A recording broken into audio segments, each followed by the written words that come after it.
So you had to have a recommendation of the Constituent Assembly before you could efface 370.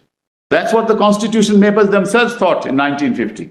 And that operated till 6th of August. How could it change? But how long would the tenure of the Constituent Assembly of the state be? 7 years.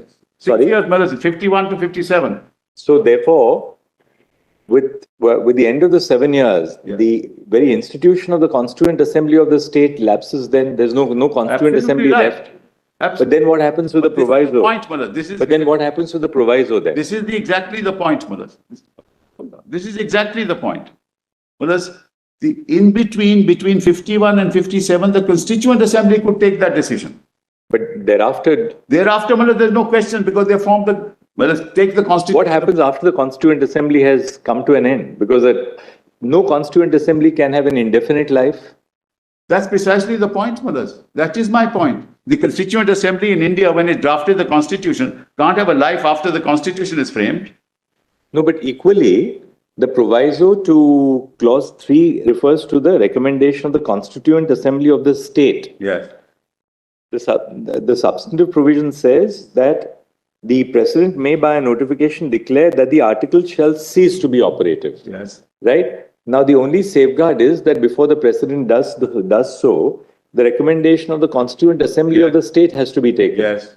Now, what happens at a point of time where the Constituent Assembly of the state ceases to exist? But that's the point. The President can't issue such a notification. According to after 57, it can't be done at all. No, after 57, it can't. Then clause 3, That's what exactly. that's What why happens to the temporary used in the that is why the temporary provision. No, but there's one more fundamental issue, which is that notwithstanding the fact that the proviso ceases to operate, clause 3, the substantive part, continues to hold the field. No, it is dependent on the proviso. No.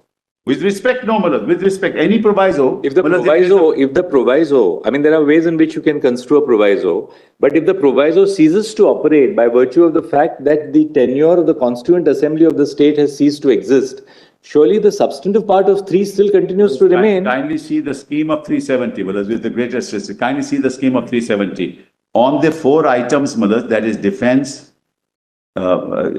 communications, external affairs and ancillary matters, Mullah, the consultation of the state is necessary under 370. For all other matters, the concurrence of the state is necessary.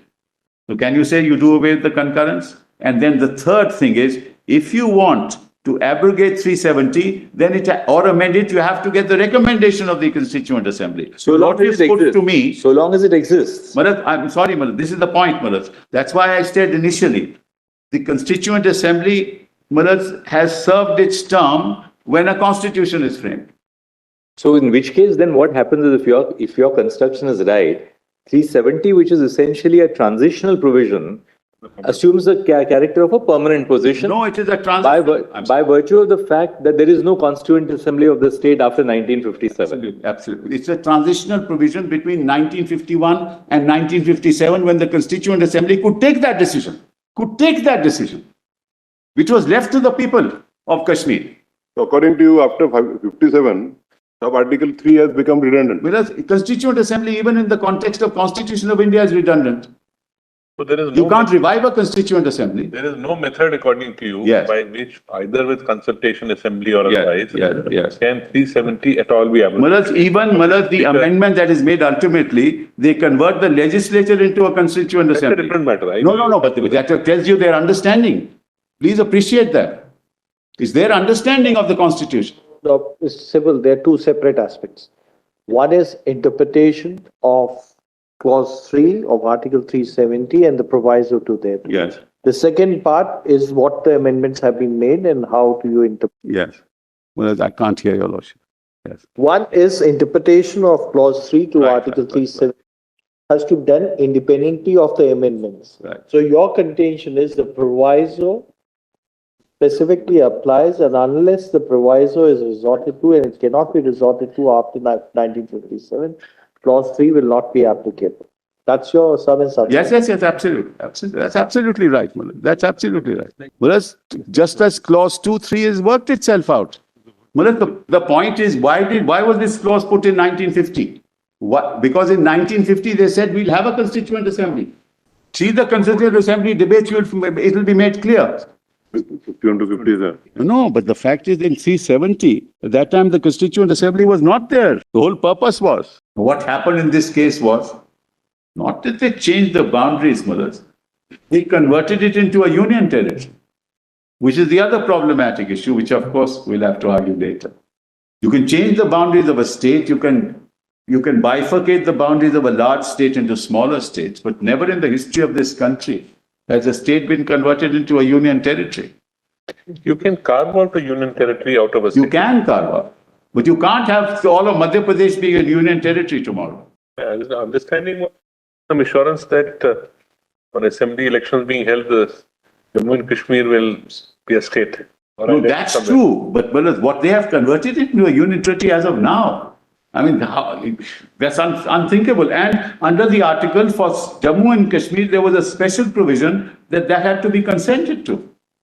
That was also not done. So, you move away from representative democracy, convert it into a union territory under your direct rule. You do away with representative democracy, and 5 years have passed. Every day we hear that we are going to soon have elections. But there has to be a constitutional basis for doing this, mothers. And kindly note one thing. In May 2019, there were parliamentary elections in the state of Jammu and Kashmir. In 2019, May, 3 months after this. This happened on the 6th of August, September, October, November, December, May. You have parliamentary elections. So you can hold parliamentary elections, but you will not hold state elections. But I'm moving away from that to another issue altogether.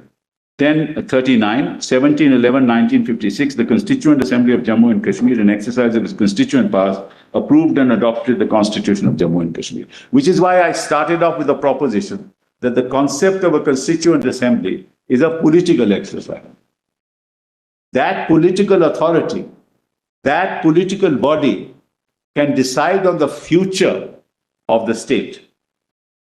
Could have decided on the future of the state. But that's a political decision. You want to abrogate 370, abrogate 370. You want to go integrate into India completely, say we don't need a constitution. But that's a political act. That political act cannot be exercised by parliament, by a legislative body. Because that legislative body is controlled by the constitution, and its functions are controlled by the constitution. It can't go beyond that. Which is why I made that statement at the beginning. To further define the existing relationship of the state with the Union of India as an integral part thereof. That's declared in the Constitution. So nobody can question that. Nobody need question that. Nobody can say that we are not being regarded as, we were not saying that we are not an integral part of India. Article 1 applies. And the Constitution defined that relationship. And having defined that relationship, you can't just jettison it. The Kashmir Accord 75 was entered into between the Government of India and the Government of Jammu and Kashmir. Under Clause 1 of the Accord, the relationship of the state of Jammu and Kashmir with the Union was to continue to be governed by Article 370 of the Constitution. Now kindly note, Madhaj, the temporary provision was over. Still be governed. Why was this required to say it is to be governed if it is a permanent feature? Sorry? Why was there a requirement 77 to say this will continue to govern when it was a permanent feature? Madhaj, it also reiterated the residuary powers of the state. Madhaj, that's not the only thing that happened. 64. It's just a reiteration of the position that was accepted by the Government of India throughout, which is the constitutional position. After all, it's a political accord, Madhaj.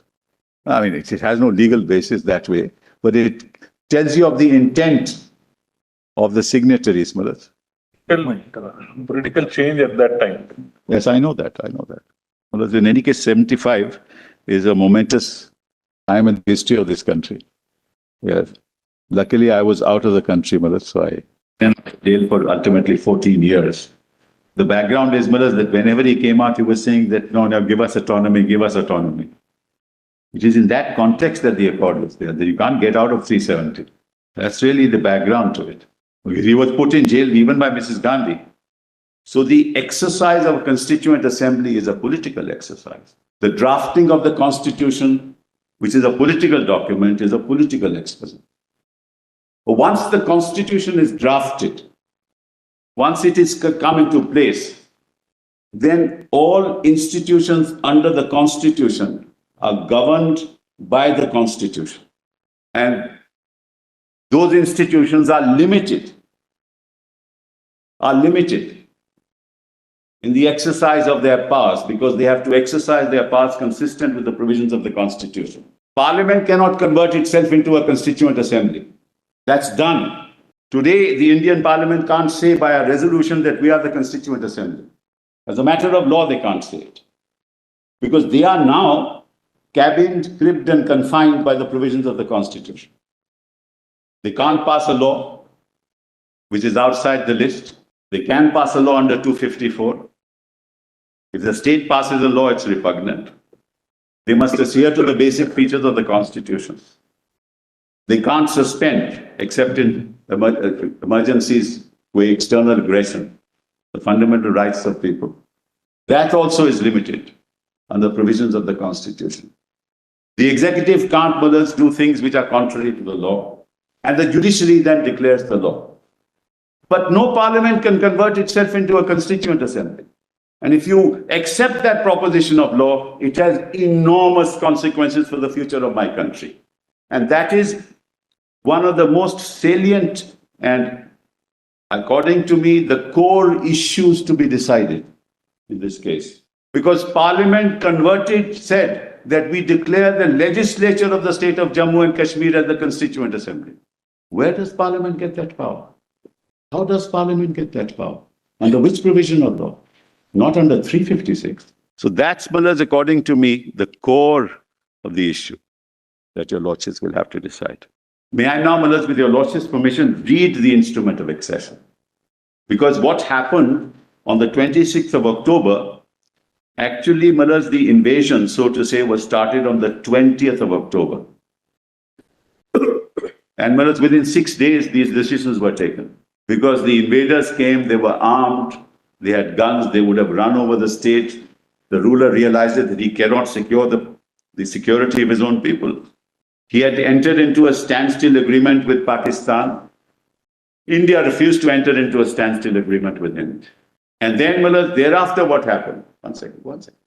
Thereafter what happened was that he said, look, I need help. And he told Mountbatten, I cannot possibly secure my people.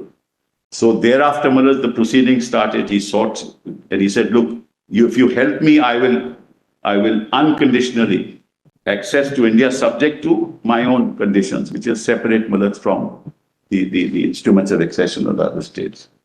And India accepted it. And that's how India secured the peace and was able to And of course, the precursor to that is the Ratcliffe Award, in terms of which the part of Gurdaspur would connected Jammu Kashmir to India was ceded to India under the Ratcliffe Award, which allowed for that contiguity, which was the basic principle on the basis of which the partition was to take place.